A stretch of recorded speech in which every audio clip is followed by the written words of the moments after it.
C'est fait!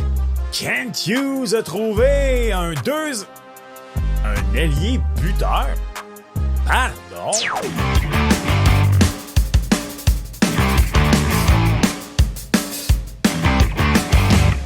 What's up tout le monde? C'est ton boy Max. Kent Hughes a fait son deuxième mouvement de personnel d'envergure de l'été en faisant l'acquisition de Zachary Bolduc des Blues de Saint-Louis en retour de Logan Mailloux.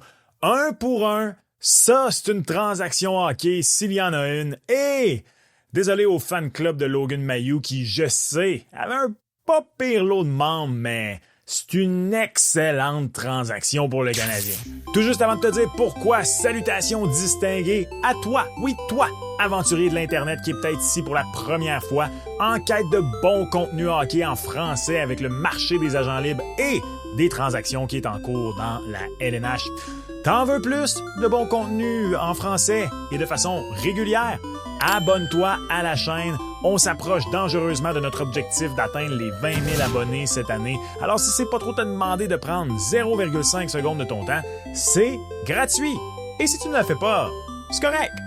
Mais sache que pas de bons petits plats concoctés juste pour toi par Chef Kent. Non, monsieur. Bon, Kent Hughes n'a pas juste fait l'acquisition de Bolduc. Juste ici, il y a également Samuel Blais, Capo Kakonen qui s'amène. Mais pour cette vidéo-ci, on va se concentrer sur le plus gros mouvement de personnel qui est, et de loin à mon avis, cette acquisition de Zachary Bolduc.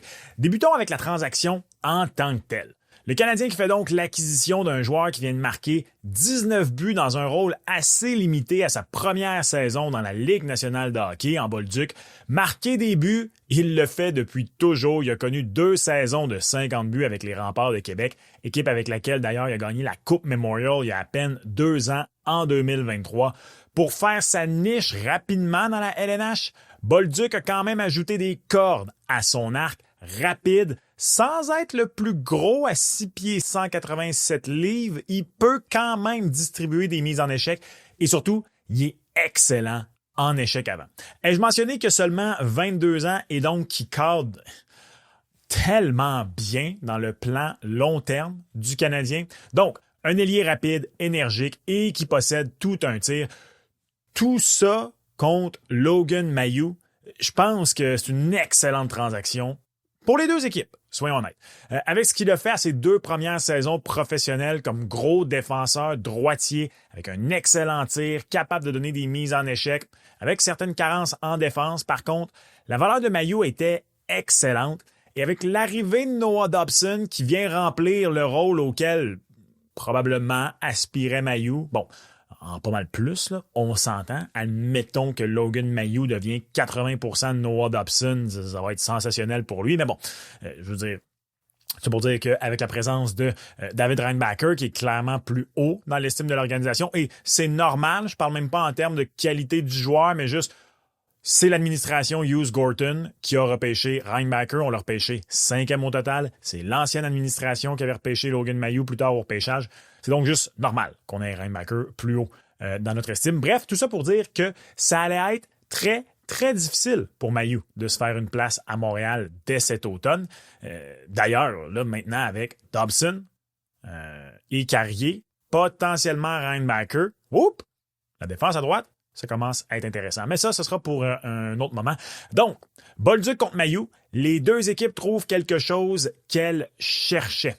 À très court terme, le CH semble mettre la main sur un joueur capable de contribuer dans l'immédiat, alors que ça reste à prouver pour Saint-Louis.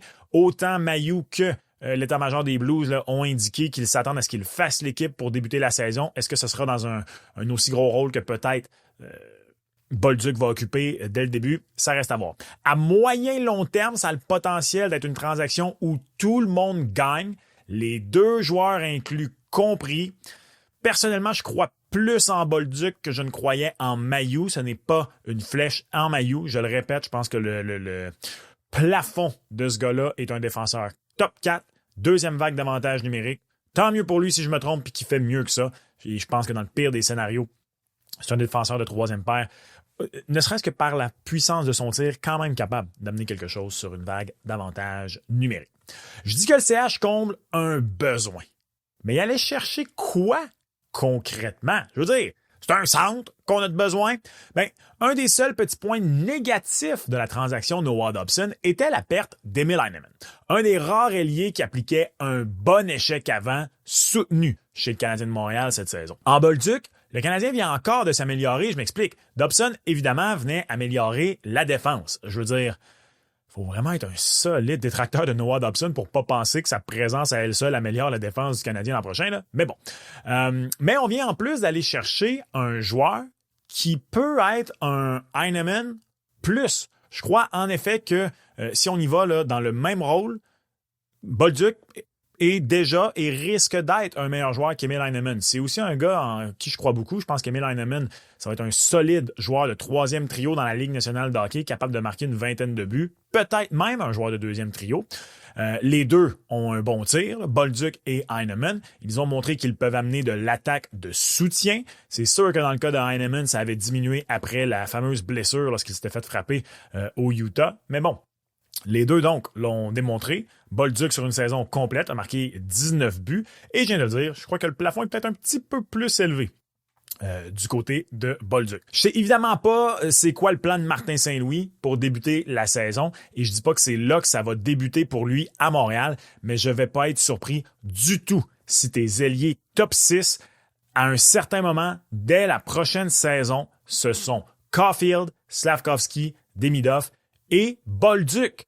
D'ailleurs, si Bolduc fait ce qu'il fait de mieux, c'est-à-dire échec avant, rapidité, bien se placer pour mettre en valeur son tir, je suis tout seul qui aime l'idée d'une potentielle très bonne chimie avec Ivan Demidov, dont on connaît les qualités de fabricant de jeu et qui, en plus, avec ses mains habiles, sa capacité à déjouer l'adversaire à lui-même avec des feintes de tir et tout ça, qu'il a déjà un peu démontré dans la Ligue nationale, va peut-être pouvoir ouvrir des lignes de tir, justement. Pour Zachary Bolduc. Surtout à 5 contre 5 où absolument rien n'est garanti d'ailleurs avec Patrick Laine. Donc, je trouve ça très, très intéressant sur les ailes pour l'avenir à court moyen terme pour le Canadien de Montréal avec cette acquisition de Zachary Bolduc qui, sinon, sera un excellent ailier de troisième trio. Mais je pense vraiment qu'il a un beau potentiel. Top 6, je le répète, il a seulement 22 ans. D'ailleurs, petit aparté, là, il y avait des rumeurs au sujet de Jordan Kyrou. Entendez-moi bien.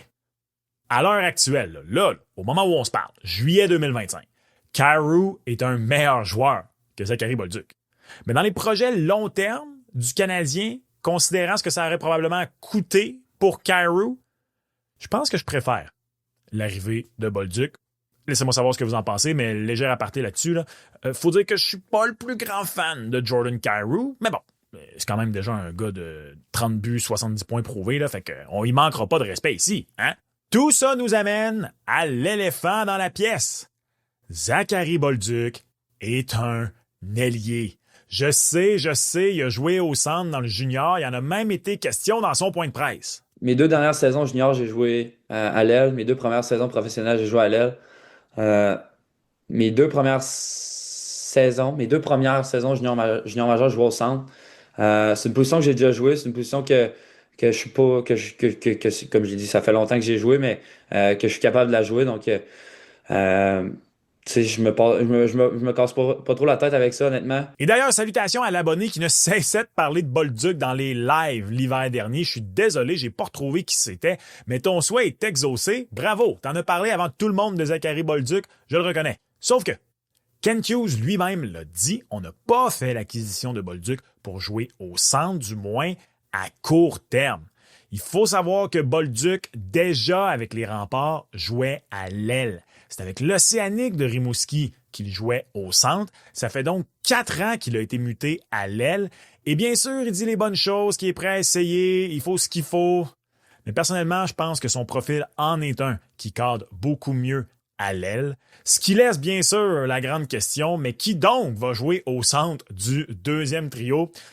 C'est peut-être là la grande déception de plusieurs jusqu'ici dans ce début d'entre-saison pour Kent Hughes. Je suis convaincu que plusieurs d'entre vous sont déçus qu'on n'a toujours pas réussi à faire l'acquisition d'un joueur de centre. D'ailleurs, Kent Hughes a indiqué dans son point de presse que il n'a jamais vraiment été question de faire l'acquisition d'un joueur de centre via le marché des joueurs autonomes. Pour lui, ça a toujours été l'idée d'une transaction qui était intéressante. Donc, Il reste de moins en moins de centres disponibles comme agent libre.